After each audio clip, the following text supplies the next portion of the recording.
সুপ্রিয় দর্শক আসসালামু আলাইকুম, কেমন আছেন আপনারা? নিশ্চয়ই ভালো আছেন। আজকের ভিডিওতে আপনাদের সবাইকে স্বাগত জানাচ্ছি।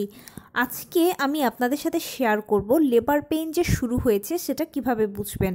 আপনারা ম্যাক্সিমাম টাইম এই কমন প্রশ্নটা আমাকে অনেকেই করেন যে কিভাবে বুঝবো আমাদের লেবার পেইন শুরু হয়েছে আপু। তাহলে চলুন বলছি কিভাবে সহজে বোঝা যাবে।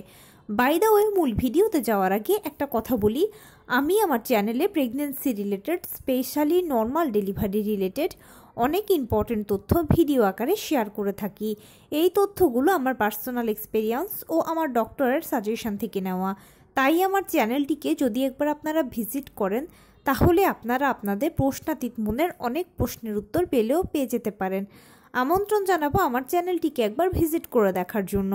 এবারে চলুন মূল আলোচনায় যাওয়া যাক। আমি শুরুতেই বলেছি আজকে আলোচনা করব ম্যাক্সিমাম টাইম আপনাদের থেকেই পাওয়া একটা প্রশ্ন নিয়ে, সেটা হচ্ছে লেবার পেইন শুরু হয়েছে সেটা বুঝবো কিভাবে। নবম মাসের 37 থেকে 40 সপ্তাহ হচ্ছে নর্মাল ডেলিভারির আদর্শ সময়। নর্মাল ডেলিভারিগুলো 37 থেকে 40 সপ্তাহের মধ্যেই হয়ে যায়। এবার কারো 37 সপ্তাহে হয়, কারো 38 সপ্তাহে হয়, কারো 39 সপ্তাহে হয়, কারো বা 40 সপ্তাহে হয়। যার যে সময় ডেলিভারিটা হওয়ার সময় হবে ঠিক তার আগ মুহূর্তেই কিন্তু লেবার পেইনটা আসবে। এর আগে কিন্তু ঘন ঘন ফলস পেইন হয়। অনেকে বলেন যে কিভাবে বুঝবো ফলস পেইন অরিজিনাল পেইনের মধ্যে পার্থক্য। দেখুন, ডেলিভারির পূর্বে যে ব্যথাগুলো, যে কষ্টগুলো আপনি ভোগ করছেন বা ভোগ করেন এগুলো খুব স্বাভাবিক, কিন্তু লেবার পেইন যেটা সেটা হচ্ছে একটু অস্বাভাবিক। মানে একটু কিচকিচে টাইপের ব্যথাটা নিচের দিকে চাপ দেয়, যৌনাঙ্গ দিয়ে নিচের দিকে চাপ দেয়, মনে হয় যেন কিছু একটা বেরোনোর জন্য প্রেশার ক্রিয়েট করছে বা চাইছে বেরোতে। এই ধরনের একটা কিচকিচে টাইপের ব্যথা হয়, যে ব্যথাটা কখনোই পুরো প্রেগনেন্সি পিরিয়ডে আগে আপনি ফিল করেননি। একেবারে ফার্স্ট টাইম সেটা আপনি ফিল করবেন ব্যথাটাকে। আর যদি প্রথমবারও মা হতে যান তাহলেও চিন্তা করবেন না, এই লেবার পেইনটাকে আপনি ইজিলি আইডেন্টিফাই করতে পারবেন। যেটা বলছিলাম, যে সময় আপনার ডেলিভারি হওয়ার কথা বা যে সময় আপনার ডেলিভারি হবে তার পূর্বেই কিন্তু আপনার পিরিয়ড স্টার্ট হয়ে যাবে। যখন আপনার পিরিয়ড বা বাদামি স্রাব যাবে তখন বুঝবেন যে আপনার ডেলিভারি প্রক্রিয়াই শুরু হয়ে গেছে।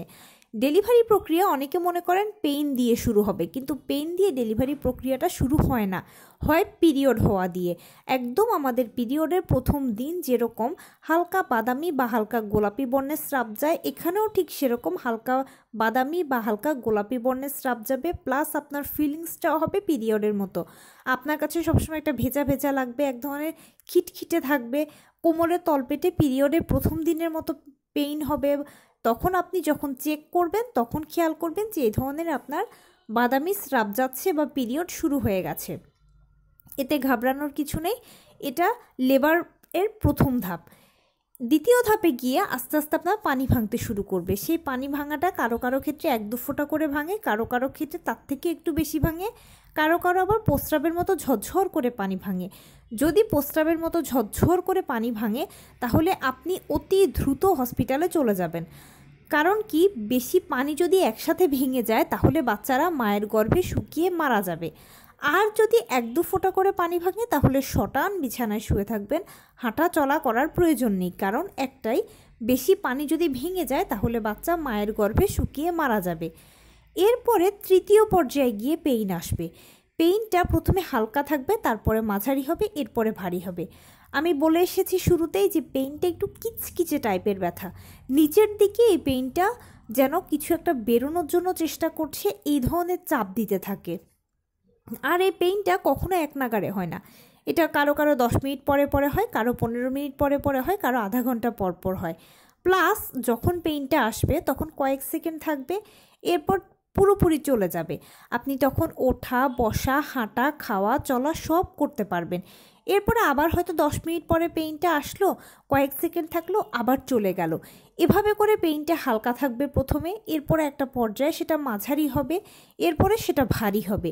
ভারী পেইন মানে এরকম নয় যে অসহ্য যন্ত্রণা, কিয়ামত, মরে যাওয়ার মতো অবস্থা, এরকম কিছু নয়।